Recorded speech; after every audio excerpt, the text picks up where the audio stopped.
What's up guys? Welcome back to my channel. Please like, subscribe, and comment. Hit that bell notification. You know the drill.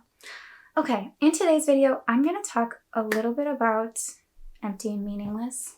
The fact that everything is empty and meaningless. And how like you can stop there, but then also like you actually want to take that and run with it to the positive, I want to go over like meaning and placing meaning in things, and that the fact that we do this and the fact that like we know we can do this means that we can use this to our advantage as opposed to our disadvantage. So that's what this video is going to be about.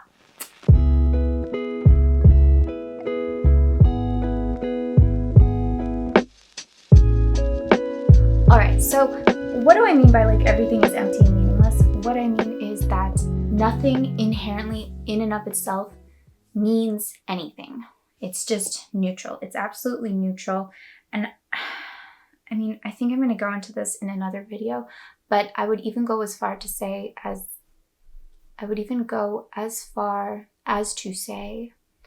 everything is dead, and that it is our consciousness and our awareness that animates everything and brings life to everything.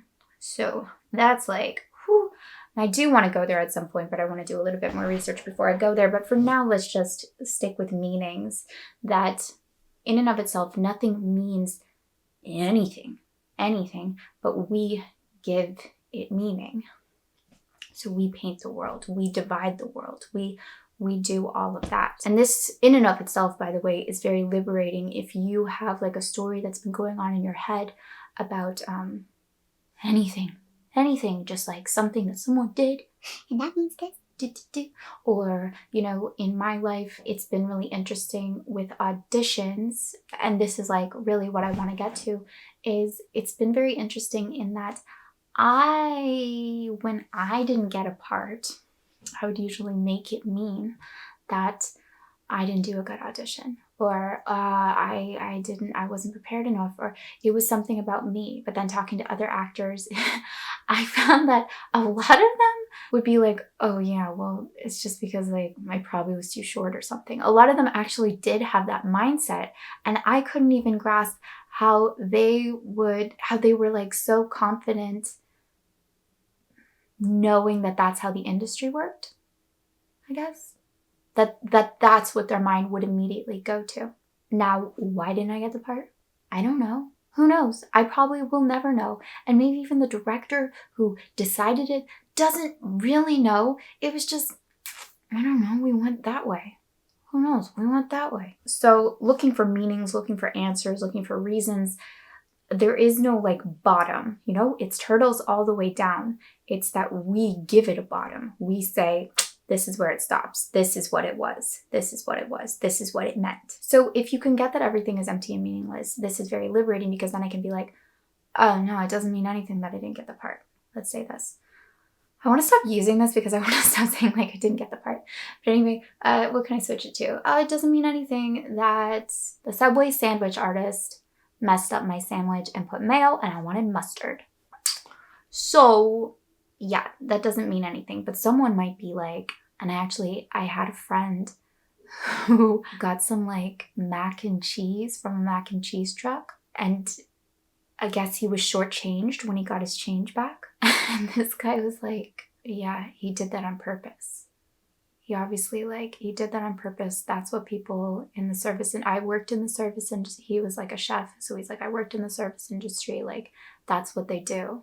They try to get, that's what they do. That's like how it's done. So he had to like fight hard to make sure he got the proper change. And I would never assume that. I've never, ever, that wouldn't even cross my mind. So anyway, it can be liberating to let go and be like, it doesn't mean anything. But you can also take it one step further and have it mean whatever you want. Like whatever you want. I don't know why this isn't taught. I don't know why like we don't live our lives this way. Because when you think about it, when you break it down, everything that you have lived up to this point is really just your senses, your thoughts, and your feelings. That is all that you have been doing. Just sensing things and thinking things and feeling things. And sensing and feeling and thinking and sensing and feeling and thinking. And that's it. That's it. That's all you've been doing. And even with that, your senses are absolutely dictated by your perceptions, right? By your thoughts. If you look at synesthesia, you know, like the associations that we make with certain touches, with certain flavors, with certain like sounds. You don't even have to have synesthesia to have this, you know, like a certain song will make you think of something. So that song literally sounds different, right, than it would to someone else. And if you have like more of a musical background, you know, that like song, you'll be hearing things based on your training, based on your likes, based on like your preferences, based on your thoughts about the song, you will hear it differently. So even your senses, it's not that they're not reliable, but they are subject to your perceptions, to your thoughts, to your associations, right? So, okay, your senses kind of go out the window in terms of like what is real, what is reliable. Your feelings, same thing. Your feelings are dictated by your thoughts. And then your thoughts, are your thoughts real? Like, are your thoughts actually what are going on? If you think about like daydreaming, you know, when you're daydreaming, is that actually happening? I mean, yes, but is it? With making anything mean whatever you want it to mean, like it's just as real. It's just as real for you to be like, that guy didn't give me change because he has a grandmother. Wait, just a second. Yeah, you can be like, that person didn't give me change because he has a grandmother in the hospital and she doesn't have health insurance. And so he is like desperate to keep her alive. And sometimes when we're desperate, we do bad things and we do irrational things. And if he really needs my $2 that badly, I want him to have it. In fact, maybe my $2 is like the missing amount for him to pay that medical bill. And I really, really hope he takes that money and he runs with it. Like, I know that might sound crazy, but you can do that with absolutely anything. You can make things mean whatever you want them to mean because that's what you're doing anyway.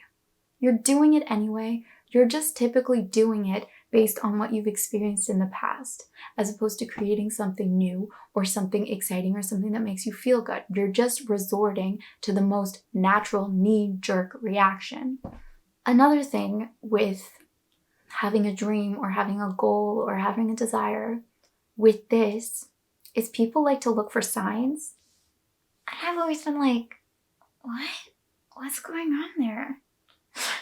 Are signs real? You know, is like seeing angel numbers real? Does it mean something? So I definitely think like you build up momentum over any belief and you're going to experience more and more of it. You build up momentum in any direction, there's going to be more of it. That's just how it all works.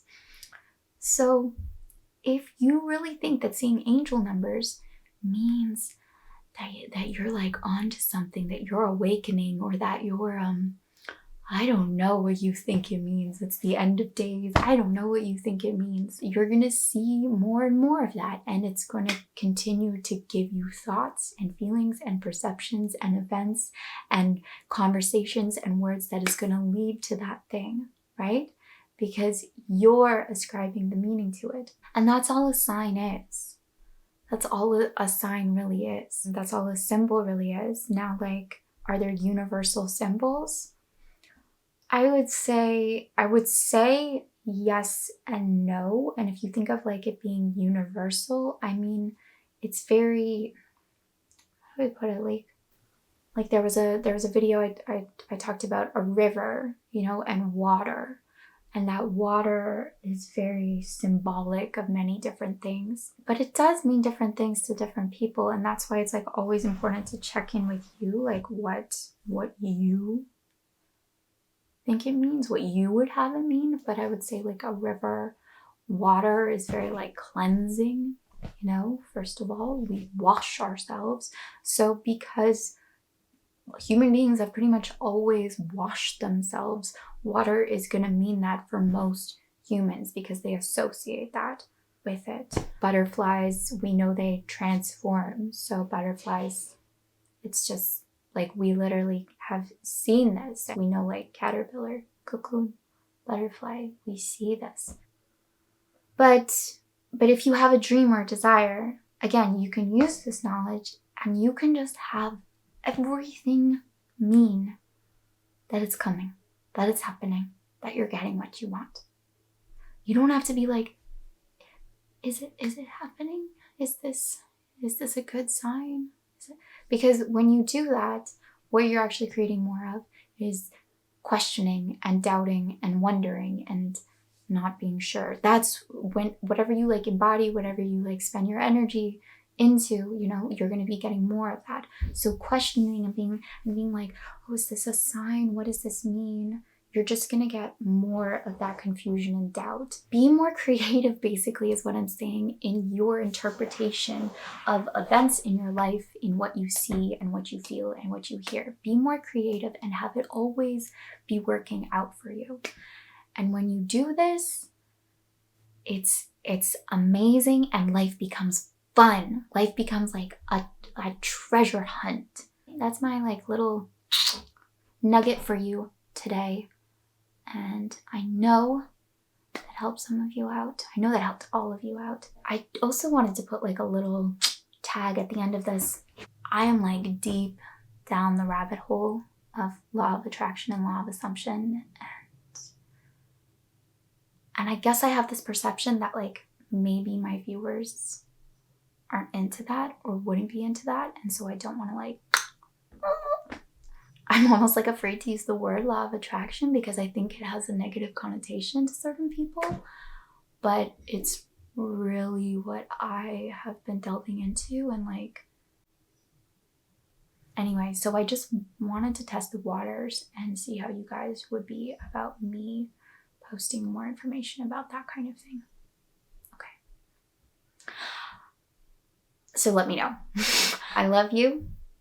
And do not forget that you are the one. You are the chosen one. Okay. I will see you next time. Bye.